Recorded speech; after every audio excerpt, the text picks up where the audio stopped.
go back to the school shootings, and I was like, how do we even know what kind of impact we're having? And he said, this kind of work you're doing, you may have already stopped the next school shooter, and you'll never know. Hi, Mark. Hi, Mark. Hey, Mark Howley. The Mark Howley Show. How did you do it and why? Hey, hello, this is Mark Howley, and welcome to the Mark Howley Show. Hey, today I have a great guest, Connie Clotworthy, who's the executive director of Worthy Beyond Purpose. And what I want to explore with you, Connie, is just quickly, what is Worthy Beyond Purpose? First of all, thank you for having me. I'm super excited to be here and to have this conversation. So Worthy Beyond Purpose is a nonprofit that brings emotional intelligence to kids in elementary school. And how we do this is through mindfulness and meditation. Okay, so let me understand this for us maybe less aware people. You're going into a school and you are saying what? So we have a 10-month curriculum. We are with kids in school from the time that school starts to the time that school ends. So we are there from August to June. And our classes are weekly. They're 30 to 40 minutes weekly. We get to go into schools as part of the school day and do these practices with them. And what that entails is we have a different theme every month. So 1 month might be mindfulness basics, where we explore how many thoughts we have every day and how hard it is to hold our attention. Nobody taught me these things in school. So to be able by how many thoughts we have, that's an interesting thing, because I guess as a young kid, you can have whatever thoughts of, I don't like my teacher, or the kid next to me is a jerk, or whatever it may be. And you're asking them to be aware of those thoughts? Yes. And I love that you mentioned how we actually have this conversation in classrooms, because I'll say, does everybody know what a thought is? A thought, that's a big one. Right. It's that voice that's always talking to you. And how many thoughts do you think you have every day? And depending on the age range, sometimes we'll hear 5, sometimes we'll hear 15 billion, right? Yeah, well, I'm in the 15 billion category. I'm exactly. Like, oh my God. So we have about 70,000 thoughts every day. Some people might think that doesn't sound like a lot. And some people think, wow, that sounds like a lot. But when you break it down to, in 60 seconds, in 1 minute, we have 45 thoughts. So what that means is you're having a thought. You're having a thought. You're having a thought. And if you're sitting there thinking, I'm not having a thought, you're having that thought. And that's normally what gets them. They're like, that's what I was thinking. Yeah. So let me fall back on this a little bit. You know, your personal life and the reasons for you doing this. You know, you've had some, you've been, let's say, enlightened, or you found a reason, a purpose in this. How did your life get to this point? Yeah, one of my favorite questions. So I was never taught these tools, not in school, but really ever in my life. And I was somebody who never really felt comfortable in my skin. I felt like all the kids had something that I didn't have, and I just always felt different. And so my whole childhood and 20s and 30s I was constantly reaching for something on the outside to help me feel better on the inside. And how did you do that? In anything you could imagine, in drinking and shopping and eating and lying and like anything. I tried it all, and took some little bit farther than others. Is it you are in recovery? Is that correct?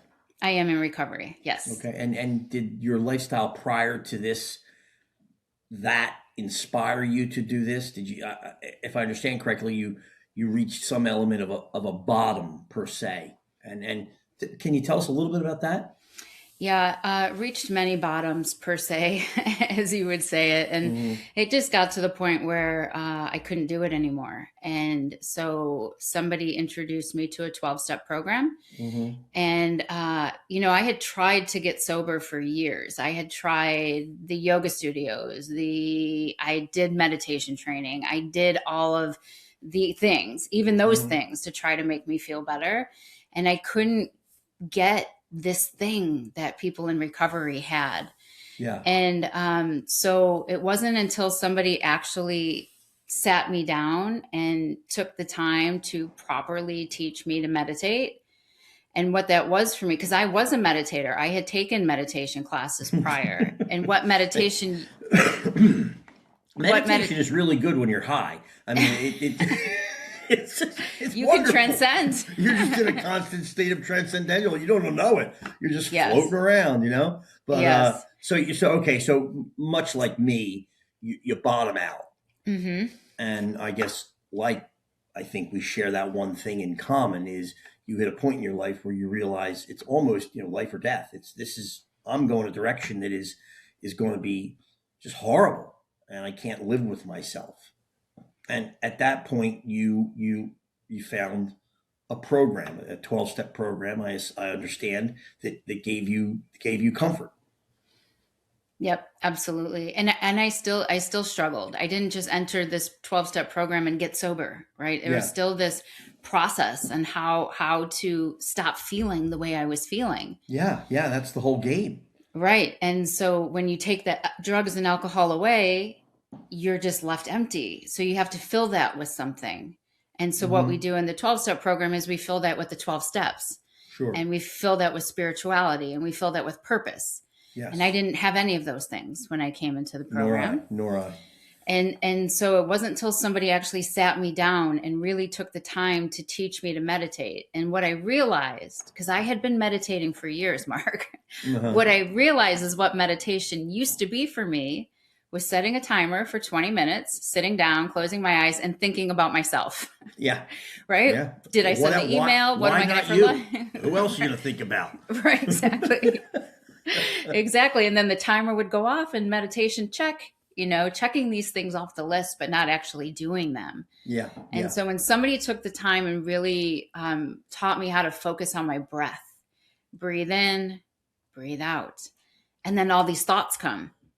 And then you come back, breathe in, breathe out, and you just keep coming back to the breath and keep coming back to the breath. And so what happened for me in this process, and so this is some 12-step talk, is it gave my higher power a chance to get in. Yeah. Yeah. And so what kind of a relationship is it if someone's always talking and never listening? That was my relationship to my higher power. I knew I wasn't it, but I would be like, help them, help them, help them, help me, da da da da da da da, talk, thought. And when I started just to breathe in, breathe out, this space was created. Breathe in, breathe out, and my higher power got a chance to enter, and this is where the connection happened for me. And at what point did you say, I'm going to start this Worthy Beyond Purpose? Because that's not a small undertaking. Right. So what happened then when I started to do the meditation, I got whole inside. I got full. I no longer needed to keep trying to fill this void. I felt full. And I was like, what do I do with this gift that I've just been given? What am I supposed to do with this? And I was brand new sober. I was a couple months sober, and my younger brother asked me if I wanted to go to Jamaica and volunteer at a kids camp. And I'm like, a lot of good weed there. There's a lot of good well, I'm like, I can't go to Jamaica. I'm barely sober. Yeah, I might as well just start getting high on a plane. I mean, what the hell? Right. So he promised, we're with kids the whole time. You're going to love it. And so I went, and I was just doing arts and crafts with them. That was my job. And one afternoon I went out to the field, and I was doing my meditation practice while the kids were having lunch. And this little 7-year-old girl came running up to me, and she was the craziest kid in the camp, the most wild kid in the camp. And she's like, what are you doing? Meditating? And I was like, yeah, I sure am. And she said, will you show me how? And I was like, sure. And she plopped her body down, and she put her little fingers up like this. So she had seen something somewhere, and she rests them, and she closed her eyes, and then she opens one eye, and she says, well, tell me what to do. I was like, okay. And I just did a little playful 5-minute breath meditation with her. And in this 5 minutes, I watched this happen. For anybody who can see, I watched her shoulders drop. I watched this settling in that happened over her. And when I brought her out of it, she slowly opens her eyes, and she looked at me, and she was like, whoa, I want to do that again sometime. And so started your. And so it was. I was like, oh my gosh, if it wasn't that moment, that second, that kid, that everything, I don't know. But it was that moment that I was like, because I was a bartender for 20 years. It was the only thing I'd ever done. It's the only thing I ever wanted to do. I wanted to own a bar. Not a lot of meditating while you're serving booze. No, but you can kind of turn it off. Yeah. Well, I think for a lot of us, I mean, I'm guilty of it now. I was guilty of it when I worked. And I think we all are, that when you have this passion for something, the part of the beauty is that you are lost in it, and it becomes this focal point. And I know for me, I'll work through a day. I happen to love what I was doing, but when I stopped that, then it's like, okay, what do I do now? Now what? The kind of the drug wore off, Mm-hmm. and you have to find it. So tell me, how did let me put up your website as we're chatting here, just so everybody knows, worthybeyondpurpose.org. When did that start? Like, officially, when did you do that? So we started the work in 2018. We became officially a nonprofit in 2019. Okay. So when I got back from that Jamaica trip, I had that insight of, oh my gosh, it's kids and it's meditation. Now what? And so this was a time in the very beginning of 2018 when there was school shooting after school shooting after school shooting. It was one after the other. And there was the Parkland shooting in February. Yep. And it was a former student who went into that school and shot up the school. And it was horrific. They called it the Valentine's Day Massacre. Oh, God. And that's a great name, isn't it? When he was caught afterwards and they were questioning him, his name is Nicholas Cruz. They asked him why, and what happened. And he said that shooting guns was his form of therapy. So you say, why did you do this murdering of kids? And his answer was, shooting guns was my form of therapy. He went to that school. He didn't feel good about himself in that school. He felt bullied in that school. He felt like he needed to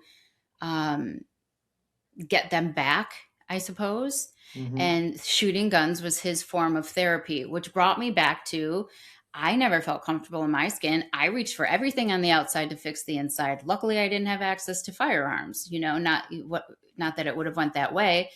But so this is where it started, as being thrown back into that time in my life, mm-hmm. and not having the tools and not having the vocabulary or the education or anything to know what to do with that. So I made a Facebook post right after that. And because the government at the time, their solution was to arm our teachers. Let's arm our teachers.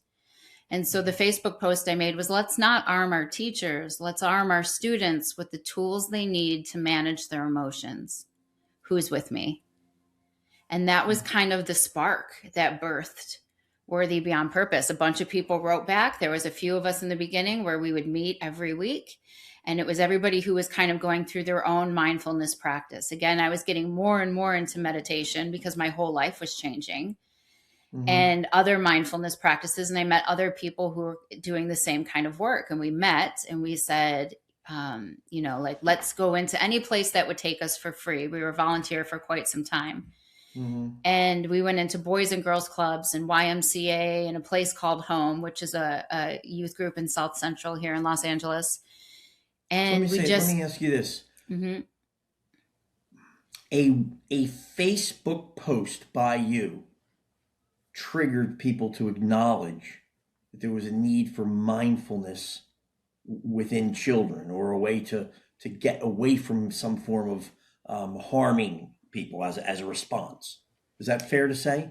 I think it is. And the way I kind of worded it was, we can do something. Because that's what everybody said. Oh, we can't, there's nothing we can do. This is just going to keep happening. And not that it's not happening, right? Mm-hmm. But what can we do? What can we do? Well, you tell me, what can you do? We can teach our kids how to manage their emotions, how to know that feelings aren't facts, how to know that whatever you're feeling, we teach kids how to feel what they're feeling, mm-hmm. and how to process it in a really fun, soothing way so that it doesn't get all built up in there. Okay, so what would be an example right now? What would be an example of a success story?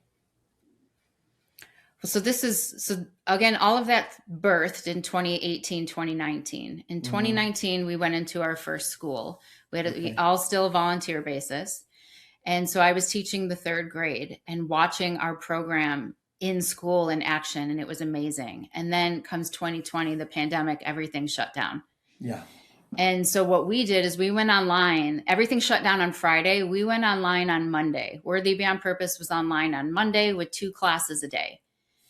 And the idea was to have kids 3 to 7 and then 8 to 12. But how it ended up happening is we had kids from all different, nobody had anything to do. Parents didn't know what to do. Kids didn't know what to do. Nobody knew what to do.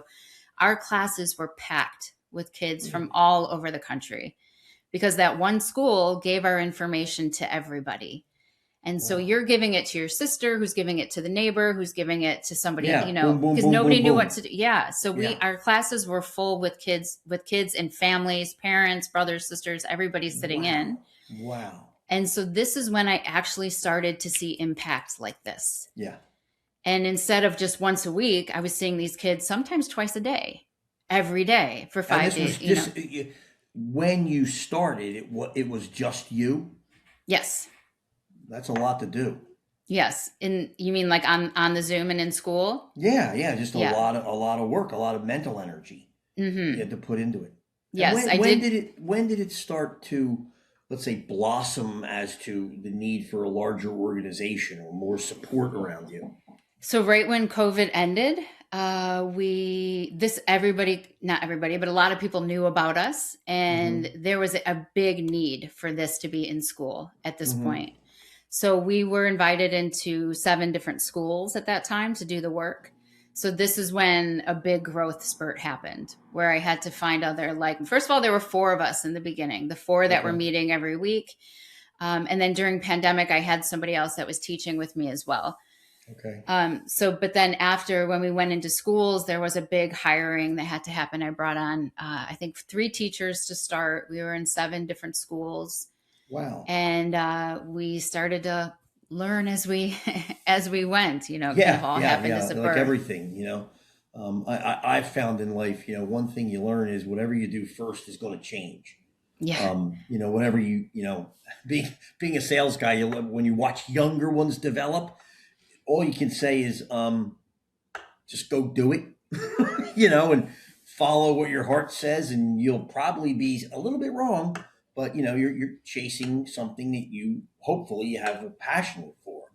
So now, how long has it been going on? It's been going on in 2018. We're 20. Where the hell are we now? 2020. So 8 years. Really? 8 years, 7 years of being an official nonprofit. Yes. And where are you now?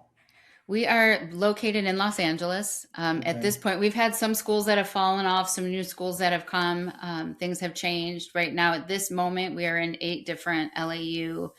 Our LA schools, elementary schools. Our curriculum is from pre-K to 6th grade. Okay. We have 1,500 students. I have 7 teachers that are working for us now. Wow, good for you. Yeah, good for you. And what's your vision? So as we continue to grow, I want this to be embedded into the school day, just as important as math and science, right? It's still, we are in the school day. We haven't been officially welcomed into LAUSD proper because they have a very specific curriculum that they need to follow. And we fall into enrichment there, which is great. Okay. But I really would hope that as time passes and as we keep growing and the data keeps presenting itself, amazingly, like whole schools are seeing a climate change. Fights are drastically reducing in schools. Kids are learning how to use their words and not their fists. Yeah. Kids are taking these practices home and teaching their parents and their younger siblings at home.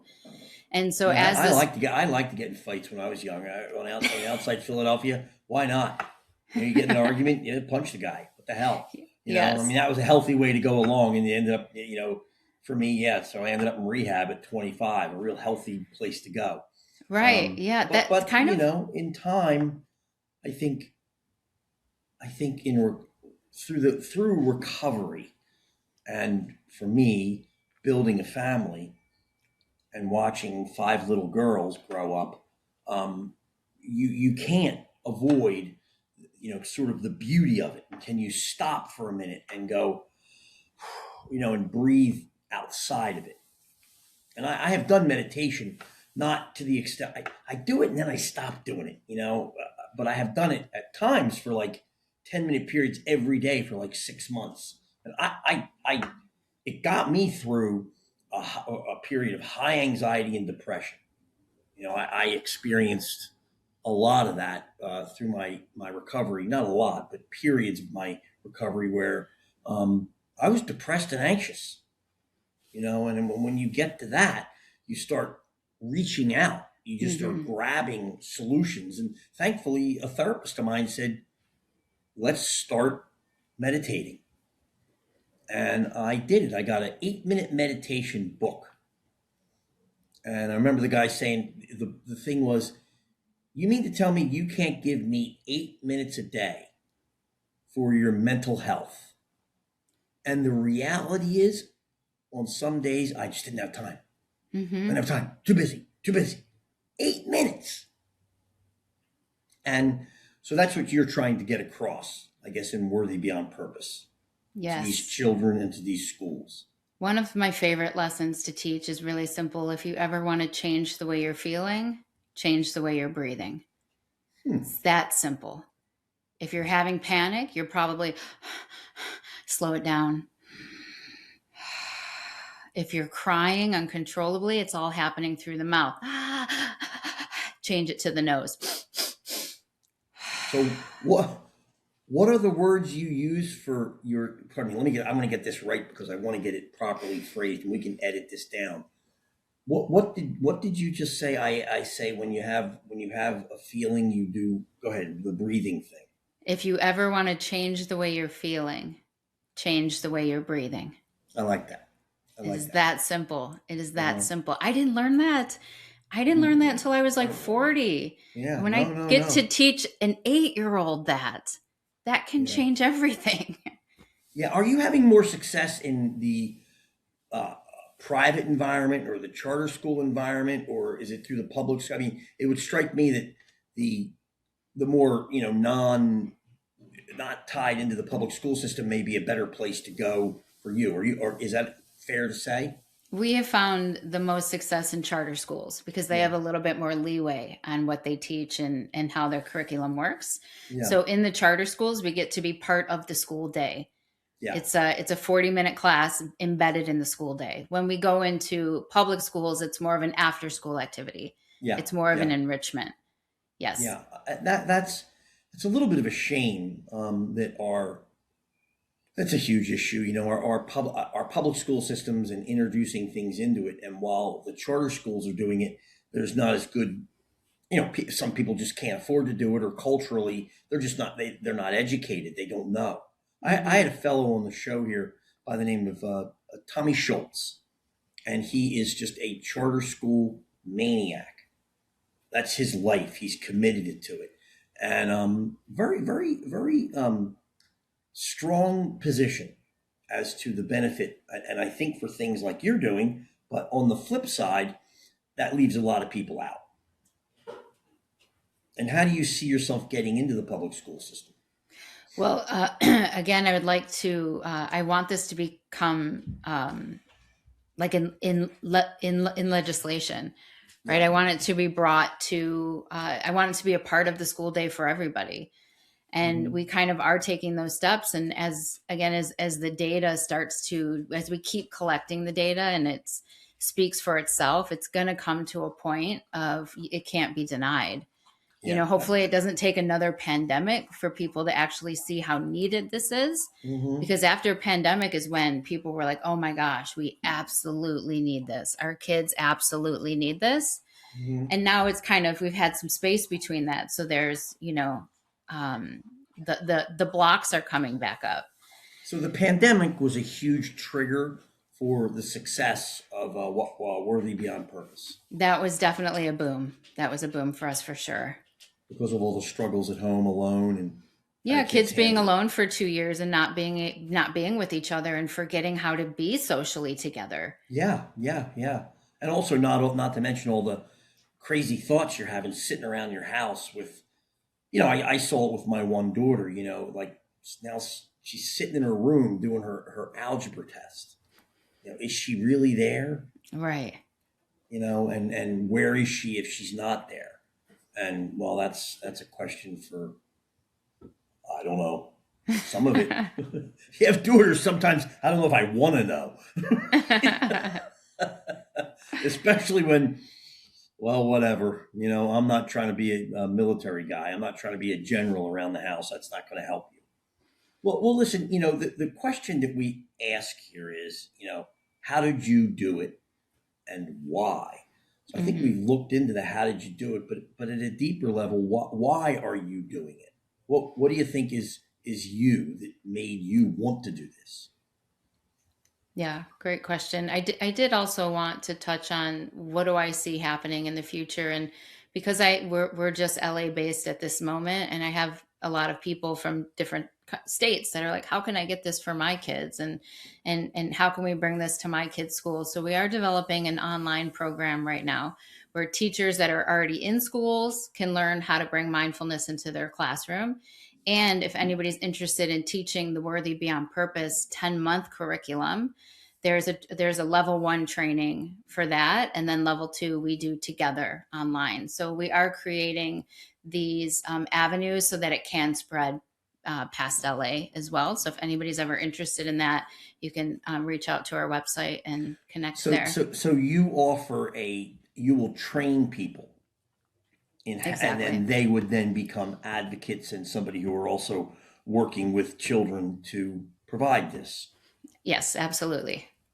That's pretty cool. Yes. Because if you can do it virtually, then you can achieve something. Right. And we started, pandemic, we started it all virtually. So we have some experience in that form. Yeah. That's pretty cool. That is very cool. Yeah. Well, let's circle back now. Why are you, Connie Clotworthy, doing this? So I believe kids really need or desire the tools on how to manage their emotions. I'm somebody who wasn't taught any of that, not in school, not after school, not until I was far into my adult life, not until I was in so much pain that I needed it, So when we can teach it to kids at a young age, a lot of people say, why elementary? Why not middle school? Why not high school? Everybody deserves to learn these tools, but we start in elementary because we aim to give the kids these tools to be preventative. We don't want to be just a cleanup. Mindfulness and meditation is not just a cleanup, fix it. If we can give kids the tools on how to connect to their breath, how to move the body, how to journal, how to meditate, how to slow down, how to create space before life gets so lifey. Yeah, well, when it's kind of like learning a foreign language, you can do it when you're young. Yes. Trying to catch it when you're older is a bit hard. Right. So I see what you mean. You're trying to get it kind of locked into their subconscious as just sort of a knee-jerk reaction to something. Right. We aim to be preventative, to stop the mess from ever happening. I had a coach once and to go back to the school shootings, and I was like, how do we even know what kind of impact we're having? And he said, this kind of work you're doing, you may have already stopped the next school shooter and you'll never know. Yeah. So just like hold on to that, you don't know that the impact you're having. So definitely I'm doing this for the future generation, right? We can, and I say this often in the rooms, essentially I teach them the 12 steps in a kid-like version. Yeah. So that our rooms might not be so full in future generations. We teach kids how to not reach for something on the outside to fix the inside. Yeah. We teach them how to slow down and separate themselves from whatever is happening in that moment, because it's going to pass. It's going to pass, and you're not alone. There's a big connection piece here.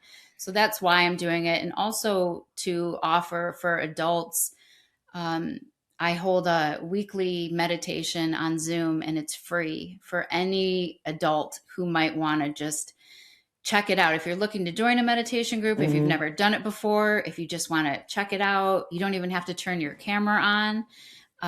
And you can find that on the website. The information is there. Maybe you can put my information in the notes, but it's every Wednesday at 10 a.m. Pacific time on Zoom, because it starts with us, really. Like, we have to be the ones that are leading by example for the young ones, and therefore, if they're seeing us do it, they'll be more apt to doing it as well. Impressed with what you're doing at Worthy Beyond Purpose, and I just want to be so say thank you so much for coming on. And when I get down there, finally, I'm going to get a chance to meet you, and hopefully with my daughter, and I can buy you all a non-alcoholic drink. I will accept. So anyway, thanks again for coming on the show. Awesome. Thanks, Mark. Thank you for listening to The Mark Howley Show. If you found this story as intriguing as we did, give us a like, share the episode, and subscribe at The Mark Howley Show. New episodes every other Friday. Adios.